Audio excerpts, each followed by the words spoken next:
ವೀಕ್ಷಕರೆಲ್ಲರಿಗೂ ನಮ್ಮ ವಾಹಿನಿಯ ದೈನಿಕ ರಾಶಿ ಫಲ ವಿಶೇಷ ಕಾರ್ಯಕ್ರಮಕ್ಕೆ ಸ್ವಾಗತ. ಇವತ್ತಿನ ಈ ವಿಡಿಯೋದಲ್ಲಿ ನಾವು ವರ್ಷ 2025ರ ಡಿಸೆಂಬರ್ ತಿಂಗಳಿನ 25 ಮತ್ತು 26ನೇ ತಾರೀಕಿನ ದಿನಗಳ ಸಿಂಹ ರಾಶಿಯ ದೈನಿಕ ಫಲಗಳನ್ನು ತಿಳಿದುಕೊಳ್ಳಲಿದ್ದು, ಇಲ್ಲಿ ಈ ದಿನಗಳು ಸಿಂಹ ರಾಶಿಯ ಜಾತಕದವರ ಪಾಲಿಗೆ ಹೇಗೆ ಸಾಬೀತಾಗಲಿವೆ ಅನ್ನೋದೆಲ್ಲವನ್ನ ಇಲ್ಲಿ ವಿಸ್ತಾರ ರೂಪದಲ್ಲಿ ತಿಳಿದುಕೊಳ್ಳೋಣ. ವಿಡಿಯೋ ಪ್ರಾರಂಭಿಸುವುದಕ್ಕೂ ಮುನ್ನ ಎಂದಿನಂತೆ ನಮ್ಮ ವಿನಂತಿ ಎಂದರೆ, ನೀವಿನ್ನೂ ನಮ್ಮ ಚಾನೆಲ್ ಸಬ್ಸ್ಕ್ರೈಬ್ ಮಾಡಿಲ್ಲವೆಂದರೆ ಈ ಕೂಡಲೇ ನಮ್ಮ ಚಾನೆಲ್ ಅನ್ನು ಸಬ್ಸ್ಕ್ರೈಬ್ ಮಾಡಿ. ಜೊತೆಗೆ ನಮ್ಮೆಲ್ಲ ವಿಡಿಯೋಗಳ ನಿರಂತರ ಅಪ್ಡೇಟ್ಸ್ಗಳಿಗಾಗಿ ತಪ್ಪದೇ ಪಕ್ಕದ ಬೆಲ್ ಐಕಾನ್ ಬಟನ್ ಕೂಡ ಕ್ಲಿಕ್ ಮಾಡಿ.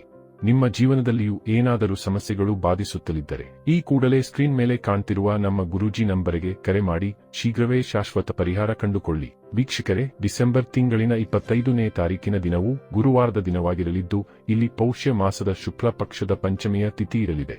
ಹಾಗೆ ಈ ದಿನದಂದು ಧನಿಷ್ಠ ನಕ್ಷತ್ರದ ಗೋಚರದ ಜೊತೆಗೆ ವಜ್ರ ಹೆಸರಿನ ಯೋಗವಿರಲಿದೆ. ಚಂದ್ರದೇವನು ಈ ದಿನದಂದು ಸಿಂಹ ರಾಶಿಯಲ್ಲಿ ಗೋಚರಿಸಲಿದ್ದು, ಇಲ್ಲಿ ಸೂರ್ಯದೇವನು ಧನು ರಾಶಿಯಲ್ಲಿ ವಿರಾಜಮಾನನಾಗಿರಲಿದ್ದಾನೆ. ಈ ದಿನದಂದು ಅಭಿಜಿತ ಮುಹೂರ್ತವು ಮಧ್ಯಾಹ್ನದ 12:01 ಹಿಡಿದು ಮಧ್ಯಾಹ್ನದ 12:42 ಇರಲಿದೆ. ಇನ್ನು ಡಿಸೆಂಬರ್ ತಿಂಗಳಿನ 26ನೇ ತಾರೀಕಿನ ದಿನವೂ ಶುಕ್ರವಾರದ ದಿನವಾಗಿರಲಿದ್ದು, ಇಲ್ಲಿಯೂ ಕೂಡ ಪೌಷ್ಯ ಮಾಸದ ಶುಕ್ಲ ಪಕ್ಷದ ಷಷ್ಠಿಯ ತಿಥಿ ಇರಲಿದೆ. ಹಾಗೆ ಈ ದಿನದಂದು ಶತಭಿಷ ನಕ್ಷತ್ರದ ಗೋಚರದ ಜೊತೆಗೆ ಸಿದ್ಧಿ ಹೆಸರಿನ ಯೋಗವಿರಲಿದೆ. ಚಂದ್ರದೇವನು ಈ ದಿನದಂದು ಕೂಡ ಸಿಂಹ ರಾಶಿಯಲ್ಲಿ ಗೋಚರಿಸಲಿದ್ದು, ಇಲ್ಲಿ ಸೂರ್ಯದೇವನು ಸಹ ಧನು ರಾಶಿಯಲ್ಲಿಯೇ ವಿರಾಜಮಾನನಾಗಿರಲಿದ್ದಾನೆ. ಇನ್ನು ಈ ದಿನದಂದು ಅಭಿಜಿತ ಮುಹೂರ್ತವು ಮಧ್ಯಾಹ್ನದ 12:01 ಹಿಡಿದು ಮಧ್ಯಾಹ್ನದ 12:42 ಇರಲಿದೆ. ವೀಕ್ಷಕರೇ, ಇದು ಈ 2 ದಿನಗಳ ಗ್ರಹ, ನಕ್ಷತ್ರ ಮತ್ತು ಯೋಗಗಳ ಕುರಿತಾಗಿರುವ ಮಾಹಿತಿಯಾಗಿದ್ದು, ಈ ಮಾಹಿತಿಯನ್ನೇ ಆಧರಿಸಿ ಈಗ ಈ ದಿನಗಳ ಸಿಂಹ ರಾಶಿಯ ಫಲಗಳನ್ನು ನೋಡೋಣ. ಮೊದಲಿಗೆ ಇಲ್ಲಿ ಡಿಸೆಂಬರ್ ತಿಂಗಳಿನ 25ನೇ ತಾರೀಕಿನ ದಿನದ ಸಿಂಹ ರಾಶಿಯ ದೈನಿಕ ಫಲಗಳನ್ನು ತಿಳಿದುಕೊಳ್ಳುವುದಾದರೆ, ಈ ದಿನದಂದು ಚಂದ್ರದೇವನು ಕುಂಭ ರಾಶಿಯ ಮೂಲಕ ನಿಮ್ಮ ಸಪ್ತಮ ಭಾವದಲ್ಲಿ ಗೋಚರಿಸಲಿದ್ದಾನೆ. ಆದರೆ ಇಲ್ಲಿ ರಾಹು ಗ್ರಹದ ಉಪಸ್ಥಿತಿಯೂ ಕೂಡ ಇರಲಿದ್ದು, ಹೀಗಾಗಿ ಈ ದಿನದಂದು ಚಂದ್ರ ರಾಹುವಿನ ಗ್ರಹಣ ದೋಷದ ನಿರ್ಮಾಣವಾಗಲಿದೆ. ಇದರಿಂದಾಗಿ ಈ ದಿನದಂದು ನಿಮಗೆ ಕೆಲ ಕಡೆಗಳಲ್ಲಿ ಖಂಡಿತ ಕೊಂಚ ವಿರೋಧಾಭಾಸದ ಫಲಗಳ ಪ್ರಾಪ್ತಿ ಉಂಟಾಗಲಿದೆ. ವಿಶೇಷವಾಗಿ ಈ ದಿನದಂದು ನಿಮಗೆ ಸಂತಾನ ಸಂಬಂಧಿ ಒಂದಿಷ್ಟು ಸಮಸ್ಯೆಗಳು ಬಾಧಿಸಬಹುದಾಗಿದ್ದು, ಈ ಸಂಬಂಧ ಎಚ್ಚರಿಕೆಯನ್ನ ಹೊಂದಿರಬೇಕು. ಸಂತಾನದ ಆರೋಗ್ಯದ ಕುರಿತಾಗಿ ಯಾವುದೇ ರೀತಿಯ ಬೇಜವಾಬ್ದಾರಿ ಇಲ್ಲಿ ತೋರಬಾರದು. ಜೊತೆಗೆ ಈ ದಿನದಂದು ನಿಮ್ಮ ಸಂಬಂಧಗಳ ಮಧ್ಯದಲ್ಲಿಯೂ ವೈಮನಸ್ಸು ಉಂಟಾಗಬಹುದಾಗಿವೆ.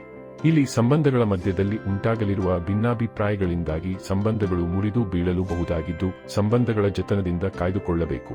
ಹಾಗೆ ಈ ವಿಶೇಷ ದಿನದಂದು ನೀವು ನಿಮ್ಮ ಕ್ರೋಧದ ಮೇಲೂ ಹೆಚ್ಚು ನಿಯಂತ್ರಣವನ್ನು ಹೊಂದಿರುವುದರೊಂದಿಗೆ ಇಲ್ಲಿ ಏನೇ ಮಾತನಾಡುವಿರಾದರೂ ಅಳೆದ ತೂಗಿ ಮಾತನಾಡಬೇಕು. ಇಲ್ಲದೆ ಹೋದಲ್ಲಿ ನಿಮ್ಮ ಕಟು ಶಬ್ದಗಳು ಖಂಡಿತ ಇನ್ನೊಬ್ಬರ ಮನಸ್ಸಿಗೆ ಘಾಸಿಯೂ ಉಂಟು ಮಾಡಬಹುದಾಗಿವೆ. ಇನ್ನು ವಿಶೇಷವಾಗಿ ಇಲ್ಲಿ ಯಾರೂ ಈ ಮೊದಲಿನಿಂದಲೇ ಒಂಟಿಯಾಗಿದ್ದಾರೋ ಅವರಿಗೆ ಹೆಚ್ಚು ಖಿನ್ನತೆ ಅಥವಾ ಒಂಟಿತನವೂ ಬಾಧಿಸಬಹುದಾಗಿದೆ. ಜೊತೆಗೆ ಈ ದಿನದಂದು ನಿಮ್ಮ ಆತ್ಮವಿಶ್ವಾಸದಲ್ಲಿಯೂ ಕೊರತೆ ಕಂಡುಬರಲಿದೆ. ಹಾಗೆ ಈ ದಿನದಂದು ನಿಮ್ಮಲ್ಲಿ ಕಿರಿಕಿರಿಯ ಸ್ವಭಾವವೂ ಕೂಡ ಕಂಡು ಬರಬಹುದಾಗಿದೆ. ಇಲ್ಲಿ ಸಮಯ ವಿರೋಧಾಭಾಸದಿಂದಲೇ ಕೂಡಿರಲಿದ್ದು, ಹೀಗಾಗಿ ಈ ದಿನದಂದು ನೀವು ಯಾವುದೇ ರೀತಿಯ ಹೂಡಿಕೆ ಅಥವಾ ಪರಿವರ್ತನೆಯನ್ನು ಸಹ ಮಾಡದಿರುವುದೇ ಉತ್ತಮವಾಗಿರಲಿದೆ. ಜೊತೆಗೆ ಈ ದಿನದಂದು ನೀವು ಹೊರಡಬೇಕಿರುವ ಯಾತ್ರೆಗಳನ್ನು ಸಹ ಮುಂದೂಡುವುದು ಉತ್ತಮವಾಗಿರಲಿದ್ದು, ಯಾತ್ರೆಗಳ ಸಂದರ್ಭದಲ್ಲಿಯೂ ಸಮಸ್ಯೆಗಳು ಕಂಡು ಬರಬಹುದಾಗಿದೆ. ಇನ್ನು ಇದರ ನಂತರದಲ್ಲಿ ಡಿಸೆಂಬರ್ ತಿಂಗಳಿನ 26ನೇ ತಾರೀಕಿನ ದಿನದ ಸಿಂಹ ರಾಶಿಯ ದೈನಿಕ ಫಲಗಳ ಕುರಿತಾಗಿ ತಿಳಿದುಕೊಳ್ಳುವುದಾದರೆ, ಈ ದಿನದಂದು ಕೂಡ ಚಂದ್ರದೇವನು ಕುಂಭ ರಾಶಿಯ ಮೂಲಕ ನಿಮ್ಮ ಸಪ್ತಮ ಭಾವದಲ್ಲಿ ಗೋಚರಿಸಲಿದ್ದಾನೆ. ಪರಿಣಾಮ ಸ್ವರೂಪ ಈ ದಿನದಂದು ಚಂದ್ರ ರಾಹುವಿನ ಗ್ರಹಣ ದೋಷದ ಪ್ರಭಾವಗಳು ನಿಮ್ಮ ಸಪ್ತಮ ಭಾವದಲ್ಲಿ ನಿರ್ಮಾಣಗೊಳ್ಳಲಿವೆ.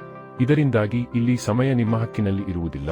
ಇಲ್ಲಿ ನಿಮಗೆ ಬಹುತೇಕ ಕಡೆಗಳಿಂದ ವಿರೋಧಾಭಾಸದ ಸ್ಥಿತಿಗಳು ಎದುರುಗೊಳ್ಳಲಿದ್ದು, ಹೀಗಾಗಿ ಇಲ್ಲಿ ನೀವು ತಟಸ್ಥವಾಗಿ ಮುಂದುವರಿಯಬೇಕಾಗುವುದು. ಈ ದಿನದಂದು ಸದೃಢ ಆತ್ಮವಿಶ್ವಾಸ ನಿಮ್ಮದಾಗಿದ್ದರೆ ಖಂಡಿತ ಈ ಯಾವ ಸಮಸ್ಯೆಗಳು ಹೆಚ್ಚು ಬಾಧಿಸುವುದಿಲ್ಲ.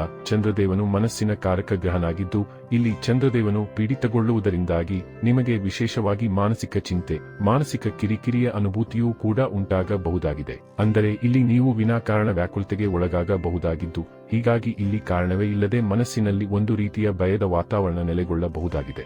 ಜೊತೆಗೆ ಈ ದಿನದಂದು ದೇಶ ವಿದೇಶದಲ್ಲಿ ಜರುಗುವ ಪ್ರಕ್ರಿಯೆಗಳಿಂದಾಗಿ ನಿಮಗೆ ನಕಾರಾತ್ಮಕ ಸಮಾಚಾರದ ಪ್ರಾಪ್ತಿ ಉಂಟಾಗಬಹುದಾಗಿದೆ. ಈ ದಿನದಂದು ಯಾತ್ರೆಗಳ ಯೋಗಗಳಿರಲಿವೆಯಾದರೂ ಈ ಯಾತ್ರೆಗಳನ್ನ ಈ ದಿನದ ಮಟ್ಟಿಗೆ ಮುಂದೂಡುವುದು ಉತ್ತಮವಾಗಿರಲಿದೆ. ಈ ದಿನಗಳಂದು ನೀವು ಹೂಡಿಕೆ ಮತ್ತು ಪರಿವರ್ತನೆಗೂ ಮುಂದಾಗಬಾರದು. ಇಲ್ಲಿ ನಿಮ್ಮಿಂದ ಮಾಡಲಾಗುವ ಹೂಡಿಕೆಗಳು ಭವಿಷ್ಯದಲ್ಲಿ ನಷ್ಟವನ್ನು ಕರುಣಿಸಬಹುದಾಗಿವೆ. ಇನ್ನು ಇದರ ಜೊತೆಗೆ ಈ ದಿನದಂದು ನಿಮ್ಮ ವಾಣಿಯಲ್ಲಿಯೂ ಕಠೋರತೆ ಕಂಡುಬರಲಿದೆ.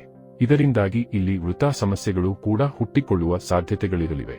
ಹೀಗಾಗಿ ಈ ಸಮಯಾವಧಿಯಲ್ಲಿ ನೀವು ಮಾತನಾಡುವ ವೇಳೆಯಲ್ಲಿಯೂ ಸಾಕಷ್ಟು ಜಾಗೃತೆಯ ಪೂರ್ವಕ ಮಾತನಾಡಬೇಕು. ಒಟ್ಟಾರೆಯಾಗಿ ಇಲ್ಲಿ ಈ 2 ದಿನಗಳು ನಿಮ್ಮ ಪಾಲಿಗೆ ಒಂದಿಷ್ಟು ವಿರೋಧಾಭಾಸದಿಂದ ಕೂಡಿರಲಿದ್ದು, ಹೀಗಾಗಿ ಇಲ್ಲಿ ಎಚ್ಚರಿಕೆಯ ಪೂರ್ವಕ ಮುನ್ನಡೆಯಬೇಕು. ವೀಕ್ಷಕರೇ, ಇದು ಈ 2 ದಿನಗಳ ಸಿಂಹ ರಾಶಿಯ ದೈನಿಕ ಫಲಗಳ ಸಂಪೂರ್ಣ ಮಾಹಿತಿ. ಈ ಮಾಹಿತಿ ನಿಮಗೆ ಇಷ್ಟವಾದರೆ ವಿಡಿಯೋವನ್ನು ಲೈಕ್ ಮತ್ತು ಶೇರ್ ಮಾಡಿ. ಹಾಗೆ ಚಾನೆಲ್ ಸಬ್ಸ್ಕ್ರೈಬ್ ಮಾಡುವುದರೊಂದಿಗೆ ನಿರಂತರ ವಿಡಿಯೋ ಅಪ್ಡೇಟ್ಸ್ಗಳಿಗಾಗಿ ತಪ್ಪದೇ ಪಕ್ಕದ ಬೆಲ್ ಐಕಾನ್ ಬಟನ್ ಕೂಡ ಕ್ಲಿಕ್ ಮಾಡಿ.